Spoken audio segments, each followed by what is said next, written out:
Hi there guys, this is Sally King talking about Spica. I don't have Miss Clemmy running around like a lunatic this morning, so I can be a little bit more focused. I even have notes. Now, I wanted to talk about the journey to the hospital, getting prepared for the operation and the stay in hospital. There's lots to think about. There's lots of information online on the forums about parents' experience, etc. Now, when we first prepared for Clemmy's surgery, I read all the forums and I made lists and took a ridiculous amount of stuff with us. And we got to the hospital.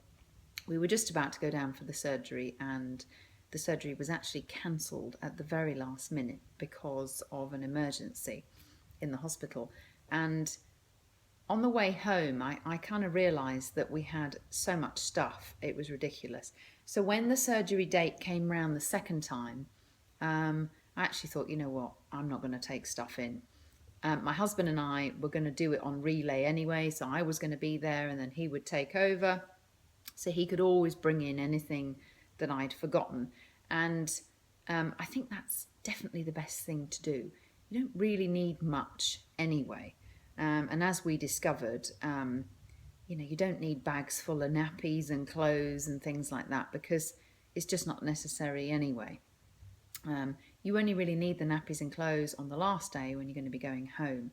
So, like every piece of advice that I've been giving you, don't stress. Everything that you could possibly need is in the hospital or around anyway.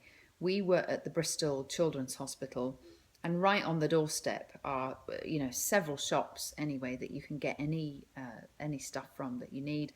The nurses had everything anyway in terms of wipes, nappies, stuff, food, all that kind of stuff. So the points that I wanted to make were, regardless of when your surgery is scheduled for during the day, they do want baby to come in having not had a drink or food.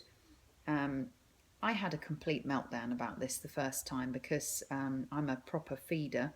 And I had serious anxiety about not giving Clem her breakfast. She's a big lass and she likes her food. And I found the idea of not giving her a drink or breakfast really stressful. But because we'd had the dry run the first time, when the surgery was cancelled, I kind of knew that it was going to be all right because actually the journey to the hospital, the process of getting into the ward and, getting used to the surroundings was so distracting that Clem didn't want anything to eat anyway. She was completely wired and, looking around and basically being completely intrigued. And actually, we were supposed to be going down for surgery at 9:30 and we didn't go down until 11:30. So Clem had not had any food since the previous evening at 6. And you know what? It wasn't an issue at all. There was a playroom that we could go in. There was tons of toys and she was so incredibly hyper and distracted. I think the last thing she was thinking about was that she was hungry. Now the process was, we hung around for a bit and waited. But as soon as the nurses got the go-ahead to prepare Clem to go down, she had a little kind of dropper of a pre-op drug, which made her really woozy. And it was the best preparation for her because she just kind of sat in our arms and went floppy and she was ready. And then I walked her down all the way into the anaesthetic room. And the anaesthetist was there. They'd already talked to us about the options of having an epidural versus not. And actually, Andrew and I thought having the epidural seemed to be the safest thing. There is a tiny risk. And if you had a cesarean like me, you know the risks of an epidural. But actually, in light of the pain coverage, which is the most important thing for them when they come out of surgery, it seemed to be the safest, best option for pain coverage. And you don't want them to be in any pain at all. And the idea of them being uncomfortable when they come round is horrific. So we went for the epidural.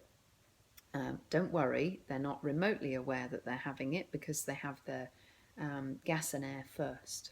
So we went into the anaesthetist room, and I sat with Clemmy and I held her. Andrew didn't come in. Andrew goes green and falls over in those rooms, and he is not much use at all, as I found out, having had 2 cesareans.